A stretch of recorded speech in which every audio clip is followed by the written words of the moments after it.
90% of what you know about Aliko Dangote is wrong. I spent the last 60 days traveling across Nigeria, asking questions, going through his biographies, extracting facts from forgotten archives. Dangote already won at multiple levels, yet he keeps betting bigger. What I found blew my mind. And guess what? It has nothing to do with making more money. So come with me, let's explore together. Nigeria is one of the world's largest oil producers. Yet, for more than 30 years, the country has had to import most of its refined fuel. On paper, the contradiction makes little sense. In reality, it reveals something deeper about how difficult large-scale industrial transformation really is. And then one man decided to challenge it.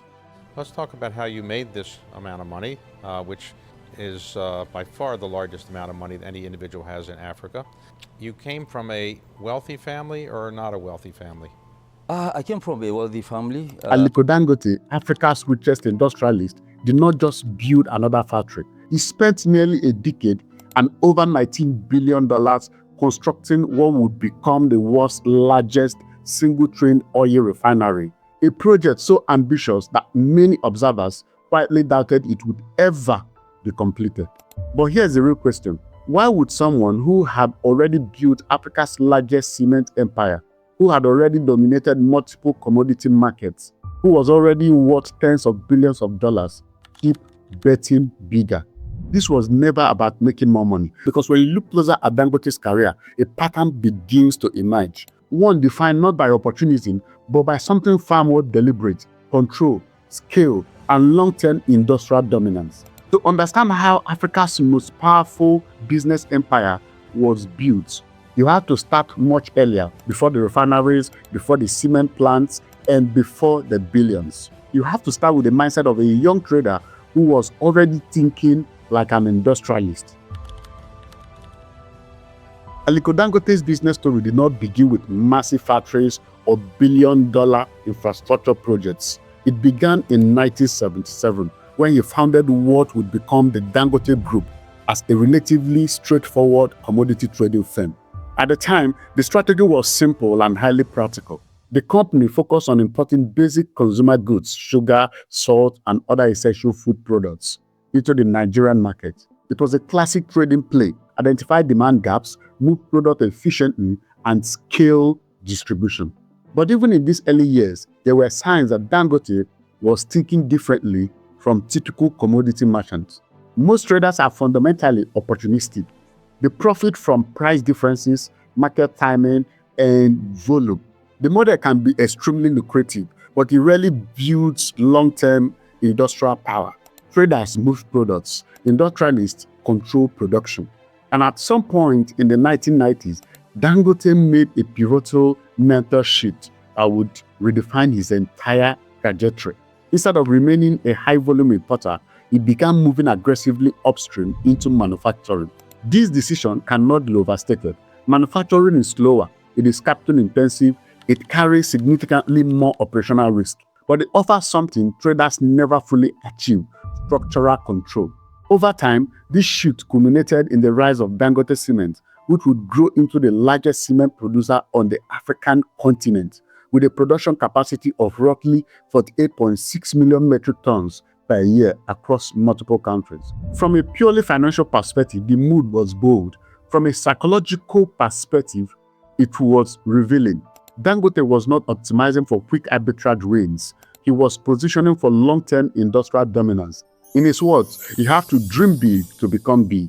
On the surface, the statement sounds motivational, but in practice, it reflects a very specific operational philosophy, one built around scale, patience, and an unusually high tolerance or delayed rewards. Because trading generates cash flow quickly, but manufacturing builds empires. And by the early 2000s, it was becoming increasingly clear that Dangote was no longer thinking like a trader at all. He was thinking like a system builder. This is very important. And that mindset would soon push him toward an even more audacious pattern, one defined by concentration, vertical control, and some of the largest industrial bets Africa had ever seen. By the early 2000s, the pattern was becoming unmistakable. Dangote was no longer simply entering markets, he was systematically positioning himself to control them. Nowhere was this clearer than in cement. What began as a strategic expansion gradually evolved into continental dominance. Dangote Cement will go on to become the largest cement producer in Africa, operating in more than 10 countries, including Congo, Ethiopia, Ghana, Senegal, South Africa, Tanzania, Zambia, and of course, Nigeria. This plant has a production capacity of roughly 48.6 million metric tons per year. Just as importantly, Dangote himself retained a commanding ownership stake of around 85%. That level of ownership tells you something important. So this was not the behavior of a founder looking for a quick exit. It was the posture of someone deeply focused on long-term structural control. High ownership meant fewer compromises, fewer external pressures, and more freedom to pursue very large, very patient bets. And then came the move that truly revealed the scale of Dangote's ambition, the refinery. For decades, Dangote faced the paradox. The country exported crude oil but imported most of its refined petroleum products. It was a structural gap that governments had struggled to fix for years. Dangote saw something different, not just a policy failure, but an industrial opportunity hiding in plain sight. So he made one of the largest private industrial bets in African history. The Dangote refinery, located in the Lekki Free Trade Zone, was built at a cost of over $19 billion, with a design capacity of about 650,000 barrels per day. When it was completed, it became the largest single-train refinery in the world. Yes, the entire world. From a purely financial standpoint, the risk was enormous. Massive capital requirements, complex logistics, regulatory pressure, global oil price volatility, and the reality that mega refinery projects around the world had a long history of delays and cost overruns. But psychologically, the move fits perfectly into Dangote's established pattern. He doesn't just participate in supply chains, he tries to anchor them. The refinery was not simply another business line, it was a strategic attempt to control a critical choke point in Nigeria's energy ecosystem. Yet, even this massive project did not unfold smoothly. At various points, rating agency Fitch downgraded Dangote Industries, citing liquidity pressures linked to the scale of the ongoing investments. Early in its operational phase, reports indicated the refinery was initially running at around half of its installed capacity. A reminder that even the largest industrial beds come with real execution challenges. But here again, the psychology is revealing.